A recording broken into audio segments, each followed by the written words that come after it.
Good morning বন্ধুরা, আমি মোনা, গৃহবধূ মোনা চ্যানেলে আপনাদের সবাইকে জানাই স্বাগত। তো আজকে আবার আমি আমার ডেলি ব্লগ নিয়ে চলে এসেছি।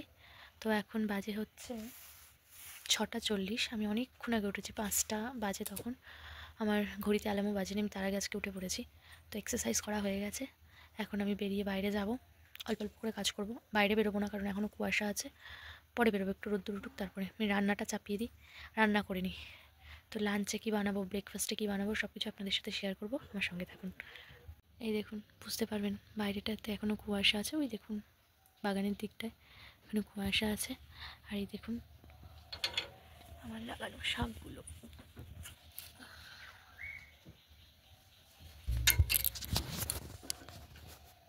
এটা মূলো শাক, কি সুন্দর হয়েছে বলুন। আর এদিকে আছে পালং শাক, সদ্য সদ্য উঠেছে, এখনও পুরো ওঠেনি, মানে আরও উঠবে, বড় হয়নি বেশি। কি সুন্দর হয়েছে না। ওইদিকে বিনস গাছ লাগিয়েছি, ওই দেখুন বড় বড় হয়ে গেছে। এদিকে ফুলকপির চারাগুলোও বেশ বড় বড় হয়ে গেছে। এখানে সর্ষে গাছ উঠেছে, লাল শাক গাছ উঠেছে। লাল শাকটা একটু বড় হতে টাইম লাগবে। আর ওদিকে বোধহয় মনে হচ্ছে ধনেপাতা গাছগুলো উঠে গেছে, গিয়ে আমার দেখতে হবে ধনেপাতা গাছগুলো উঠে গেছে কিনা। দেখুন কি ভালো লাগছে, তাই না? সকালবেলায় পরিবেশটা খুব ভালো লাগে। আর এই যে এইদিকে আমার কন্যা বুকের ওপর হাত দিয়ে এখনও ঘুমাচ্ছে। ঘুমের ঘরে ভিডিও করতে নেই, তাই জন্য ভিডিও বেশি করবো না ওকে নিয়ে। আর এই যে ওর ছানা পোনারা সব এদিক ওদিক ছড়িয়ে ছিটিয়ে আছে, ও ঘুমুক। আর আমি টুকটুক করে বাইরের সমস্ত কাজগুলো করি। এই দেখুন, আমি ঘড়িটা দেখাই, কটা বাজে, 6:40।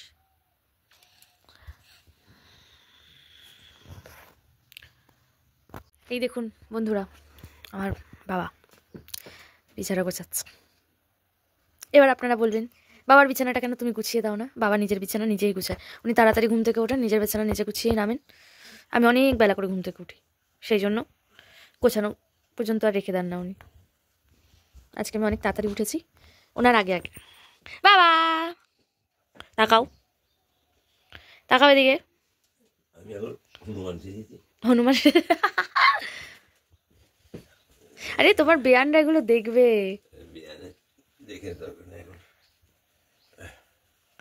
চলুন আমি একটু চা করি, সকালে গরম জল খেয়ে নিই। বন্ধুরা, কিচেন আমার ক্লিন করাই আছে, শুধু বেসিনে কটা বাসন রয়েছে। এই যে কালকে রাত্রের রুটি খাওয়ার কটা বাসন, এ কটা ধোবো। আর এদিকে আমি বসিয়ে দিয়েছি গরম জল ইন্ডাকশানে। জলটা গরম হোক, ততক্ষণে আমি ফ্রিজ থেকে বার করে নিই লেবু। তো এই যে লেবু বার করে নিয়েছি।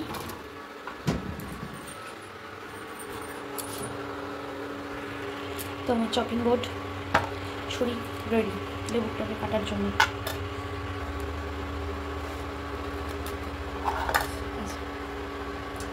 টুকরো হয়ে গেছে, এবার এক টুকরো আমি খাবো, আর টুকরো ফ্রিজে থাকবে স্টোর করা। গ্লাস নিয়ে নিয়েছি। কোথায় চলে যাচ্ছিস?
তো আমার চা করা হয়ে গেছে, এবার বাবাকে দেবো আমি চা।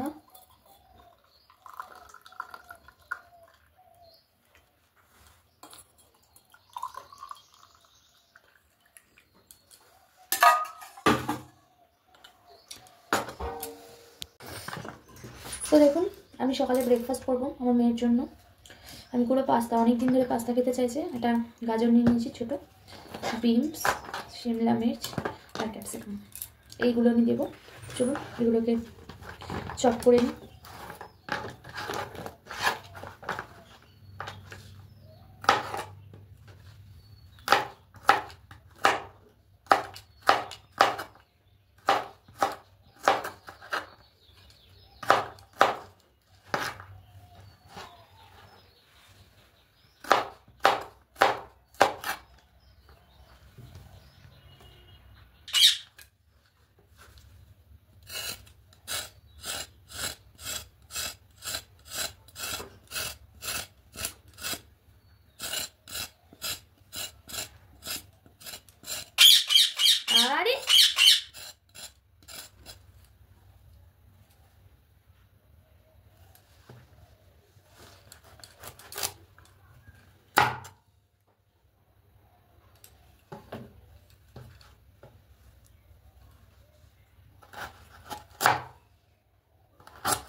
আজকে আপনাদের সাথে আমি আরেকজনের পরিচয় করে দিয়েছি, আমার বাড়ির টিয়া পাখি। ওর কিন্তু অনেক বয়স, আমি জানি টিয়া পাখি পুষতে নেই বা আটকে রাখতে নেই, এটা লিগেলি ঠিক নয়, কিন্তু অনেক ছোটোবেলা থেকে আমার বাড়িতে আছে। ওর অনেক প্রায় 19-20 বছরের বেশি বয়স হয়ে গেছে। ওকে এখন যদি আমরা ছেড়েও দিই, ওকে পক্ষীতে ছিঁড়ে খেয়ে নেবে, এই জন্য আটকে রাখাই। দেখুন খাওয়ার জন্য কেমন করছে, আমি কাটছি কি করছি পাগলের মতো চিৎকার করছে। ওকে এটা দিই যদি খায়, নে এই দেখুন নিয়ে চলে গেল ওর বাটির মধ্যে, এবার বসে বসে খা, আর আমি বাকিটুকু।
এটা না খুব টেস্টি খেতে, আমি আগের দিন চাউমিনে দিয়েছিলাম, এত টেস্ট হয়েছিল এই জিনিসটার কারণে, খুব ভালো খেতে শিমলা মির্চটা। আমি জানি না নেক্সট দিন আমি আমাদের হাটে পাবো কিনা, কারণ এর আগের দিন হাটে আমি পাইনি। নেক্সট দিন যদি পাই তাহলে খুব ভালো হবে, কারণ এটা প্রায় শেষ আর 1 পিসই আছে। সো ডান, দেখুন সমস্ত সবজি চপ করা হয়ে গেছে। বন্ধুরা আমি ফ্রিজ থেকে তেলাপিয়া মাছ বের করে নিয়েছি, এটা এখন পুরো বরফ আছে, একদম আইস আছে, এটাকে কাটাবো। আমি এটা 2 দিন আগেই নিয়েছিলাম, এর আগে একদিন খেয়েছি, আর এই এতগুলো মাছ রয়েছে, কেটে বেছে পরিষ্কার করে ধুয়ে রেখেছি। আমি আবার এখন বরফটা কাটানোর জন্য যে জল দিয়ে দিলাম, এটা থাকুক, বরফটা কাটুক, ততক্ষণ চলুন পাস্তার প্রস্তুতিটা নিয়ে নিই। তো ইন্ডাকশানে বসিয়ে দিয়েছি আমি জল, আমি দিয়ে দিলাম সামান্য একটু সাদা তেল,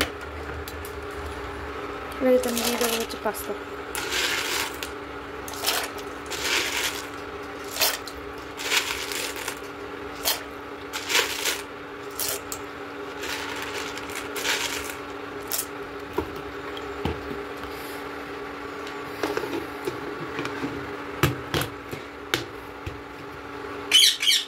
দেখুন এই কৌটোটার মধ্যে আমি পাস্তা রাখি, কি সুন্দর না? এটা প্রোয়েন্স বলে একটা ড্রিঙ্ক, হেলথ ড্রিঙ্ক, আমার মেয়ে খেত, সেটার কৌটো আমার খুব ভালো লেগেছে, একদম পুরো হোয়াইটি হোয়াইটি, খুব সুন্দর দেখতে, আমার খুব ভালো লাগে কৌটোটা, এই জন্য আমি এটাতেই রাখি। আর খুব সুন্দর এয়ার টাইট, কোনো রকম পোকা টোকাও ধরে না। এটার আর একটা কৌটো আছে যেটার মধ্যে আমি রাখি, মানে বিরিয়ানির যে চালটা হয় বাসমতি প্রিমিয়াম রাইস, ওটা রাখি। ভালো করে নাড়িয়ে দিই, নাহলে নিচে লেগে যাবে।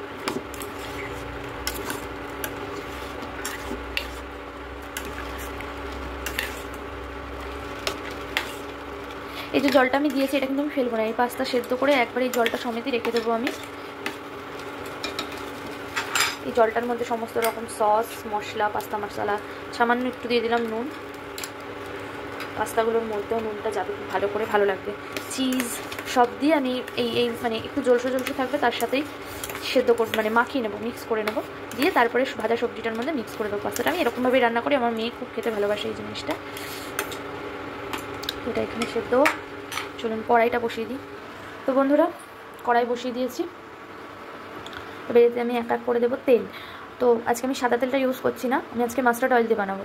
এই দেখুন তেলের বোতলগুলো আমি পারচেস করেছি হচ্ছে মিশো থেকে, খুব সুন্দর এসেছে। তখন তো একদম নতুন নতুন উঠেছিল মিশো, আমি তো ভয় পাচ্ছিলাম কি আসবে, ভেঙে যাবে না কি হবে। তো এত সুন্দর প্যাকেজিংয়ে এসছে আর এত ভালোভাবে পাঠিয়েছে ওরা, আমার খুব ভালো লেগেছে। জিনিসটাও খুব ভালো, প্রায় আমি 2 বছরের বেশি ইউজ করছি জিনিসটা। দেখুন এখনও সুন্দর, বোতলের শাইনিংটা সুন্দর আছে, নষ্ট হয়নি। এই উপরে রাবারগুলো এখনও ঠিক আছে, এবার আস্তে আস্তে রাবারগুলো নষ্ট হয়ে যাচ্ছে আমার মনে হচ্ছে, কিন্তু তবুও এখনও তেল লিক করছে না, লিক করলে আমি চেঞ্জ করে দেবো। তো এবার আমি দিয়ে দেবো কড়াইতে মাস্টার্ড অয়েল, কারণ কড়াই গরম হয়ে গেছে। এই দেখুন ধোয়া উঠছে, বুঝেছেন? কড়াই গরম হয়ে গেছে। ব্যাস এইটুখানি তেল দেবো, খুব বেশি তেল দেবো না, যেহেতু সর্ষের তেল। একটু গরম হলে পরে আর একটু পাতলা হবে। আর মাঝে মাঝে এসে আমি এটাও দেখবো। দেখুন, এটা নাড়া না দিলে না লেগে যাবে।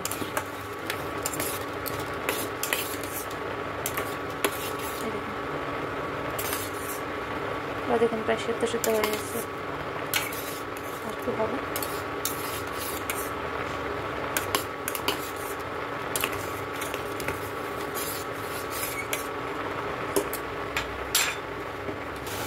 দেখুন পাস্তাটার কালার চেঞ্জ হয়ে গেছে, তার মানে পাস্তাটা সেদ্ধ হয়ে গেছে, সুন্দর করে সেদ্ধ হয়ে গেছে। পাস্তাটা নিয়ে এবার করে দেবো বন্ধ থাক।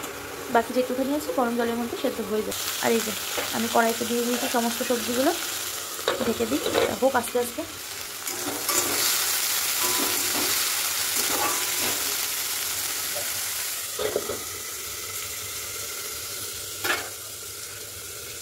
এখন আমি আমার মেয়েকে ঘুম থেকে তুলবো। দেখুন কিরকম অঘরে ঘুমাচ্ছে, দেখি ডাকলে ওঠে নাকি। মাম্মাম, মাম্মাম, গুড মর্নিং, গুড মর্নিং বেটা, গুড মর্নিং। তোমার পাস্তা হয়ে গেছে, ওঠো, ব্রাশ করতে হবে তো। চলো চলো চলো, ওয়েক আপ। ওরে অত তাড়াতাড়ি করে না, আস্তে আস্তে একটু গুড মর্নিং বলো। এই দেখো ক্যামেরা, একটু রাধে রাধে বলো, একটু বলো গুড মর্নিং, রাধে রাধে বলো আমার বাচ্চা। হো হো মামাম গদি গদি, হো হো আমার বেবি। দেখুন পাস্তা খাবে বলে ঘুম থেকে উঠে গেল লাফ দিয়ে। ওর সামনে স্কুল চালু হবে, এই জন্য এখন থেকে হ্যাবিট করতে হবে, না হলে স্কুলে যেতে চাইবে না, তাই না মাম্মা? আমার বাচ্চা কানু কানু করবে না, ওঠো চলো। এই যে কোথায় শুয়েছিল আর দেখুন কোথায় চলে এসেছে, ওই যে ওর বালিশ, এই যে পা বেরোচ্ছে আস্তে আস্তে। এই দেখুন, গুড মর্নিং বাচ্চা, উঠে পড়ো উঠে পড়ো উঠে পড়ো উঠে পড়ো, ওয়েক আপ। কি পাস্তা খেতে হবে? ওই দেখো আমি রেডি করে নিয়ে এসেছি পাস্তা। একটু গুড মর্নিং বলো। কি কোলে কোলে বাবা। পাস্তার বাকি রেসিপিটা আমি স্কিপ করে গেছি, আমি ভুলেই গেছিলাম যে আমি একজন ব্লগার রান্না করতে করতে। তো এটা আমার পাস্তার লুক দেখুন। তো মামামকে ঘুম থেকে তুলে এখন আমি পাস্তা খাওয়াবো। আর এদিকে লাঞ্চের রেডি করে দিয়েছি, এতে হচ্ছে গরম জল বসিয়েছি ভাতের জন্য। আর ওদিকে চাল ভিজিয়ে দিয়েছি আমি অনেকক্ষণ আগে, দেখুন প্রায় ভিজেও গেছে চালটা। জলটা একটু যেই ফুটে উঠবে তখন চালটা দিয়ে দেবো। তো চলুন ভাত রান্না করে নিয়ে তারপরে মামামকে খাইয়ে তাদের সঙ্গে আবার কথা বলছি। এই যে অনেক আদর করা হলো, হামি দেওয়া হলো, তাই না মা? আচ্ছা হামি দি, আচ্ছা হামি দি, অনেক হামি দেওয়া হলো তাই না? এবার ঘুম হবে, ঘুম থেকে উঠে পড়লাম। এবার কি করা হবে? ব্রাশ করতে হবে তো। হ্যাঁ হ্যাঁ, আমরা কালকে যাবো ঘুরে ঘুরে, তাই না মাম্মা? বন্ধুরা আমার বাড়ি তো সোদপুরে, মানে বাপের বাড়ি, এটা আমার শ্বশুর বাড়ি চাকদায়, আর আমার বাপের বাড়ি হচ্ছে আমার সোদপুরে। তো ওখানে এখন হচ্ছে পানিহাটি মেলা। তো পানিহাটি মেলাতে আসুন, দেখা হবে আপনাদের সবার সাথে, মানে যারা আমার ভিউয়ার্স আছেন। হে হে হে হে, চলো এবার আমরা ব্রেকফাস্ট করে নিই। হ্যাঁ, টাটা করে দাও বন্ধুদের, টাটা করে দাও, টাটা, পরে দেখা হচ্ছে, তাই তো? বাই। আচ্ছা চলুন লাঞ্চ বানাতে গিয়ে আপনাদের সাথে দেখা হচ্ছে। ওকে নিয়ে এখন ব্রাশ করিয়ে ফ্রেশ করে একটু খাইয়ে নিই আগে। আমার ভাত হয়ে গেছে, এদিকে বাসনও ক্লিন করে নিয়েছি, এই যে কমপ্লিট ক্লিন করে নিয়েছি। এবার আমি যে মাছটাকে ভালো করে ধুয়ে নিয়েছি, এবার এতে মাছে নুন হলুদ মাখাবো। মাছে দেবো 1 টেবিল চামচ নুন, হলুদ,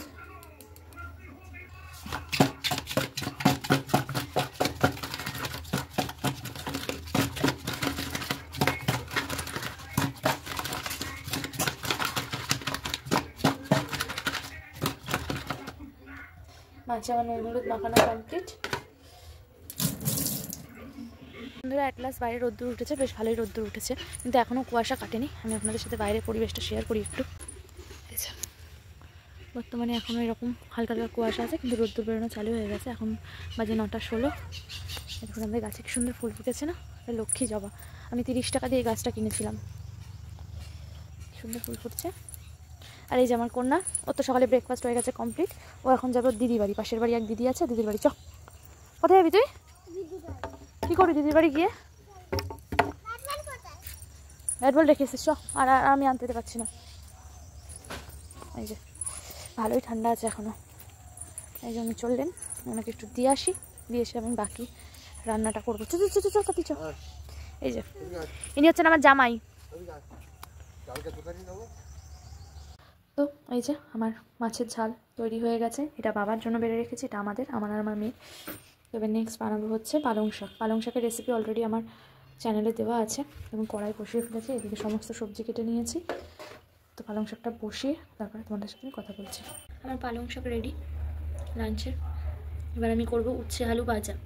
উচ্ছে আলু ভাজার জন্য কড়াইতে আমি দিয়ে দিয়েছি তেল, সাদা তেলে ভাজবো। তেল গরম হয়ে গেছে। এই যে উচ্ছে কেটে রাখা আলু দিয়ে দিয়েছি আমি। এবার একটা ভাজা হতে থাকে, তো একদম স্লিম আছে। তো আমার রান্না সমস্ত কমপ্লিট। বাসন মাজাও প্রায় অর্ধেক হয়ে গেছে, খালি কড়াটা রয়েছে, ওটা মাজবো। এখন আমি এসেছি ঘর পরিষ্কার করতে। সকালে একবার ঘর ঝাড় দিয়েছি, আজকে আমার বাবা উঠোন ঝাড় দিয়ে দিয়েছে, আমাকে আর দিতে হলো না, উনি করে দিল। ওনাকে একটু চা গরম করে দিয়ে আসলাম। আর এখন আমি এসেছি বিছানাটা গুছাতে। বিছানাটা গুছিয়ে নিই, তারপর আবার তোমাদের সাথে কথা বলছি। আমার মামামের স্নান হয়ে গেছে, এবার আমরা লাঞ্চ করবো। আমি স্নান করে এসে লাঞ্চ করবো, তাই না মা?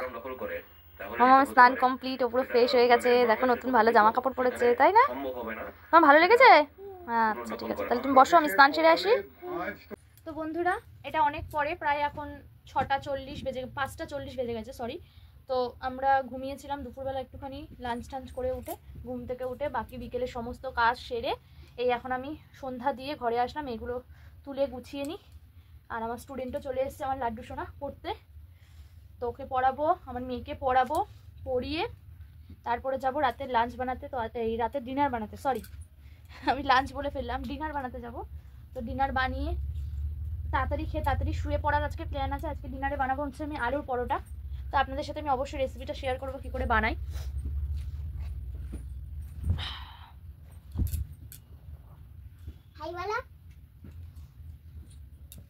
কী করে বানাই রেসিপিটা আমি শেয়ার করবো। তো যখন রাতের ডিনার বানাতে যাব তখন আমি আপনাদের সাথে আবার কথা বলবো। বন্ধুরা, আমি চলে এসেছি রাতের ডিনার করতে। এখন আমি পরোটা বানাচ্ছি, আলুর পরোটা বানিয়েছি। তো আপনাদের সাথে শেয়ার করি আমি পরোটাটা কীভাবে বানিয়েছি।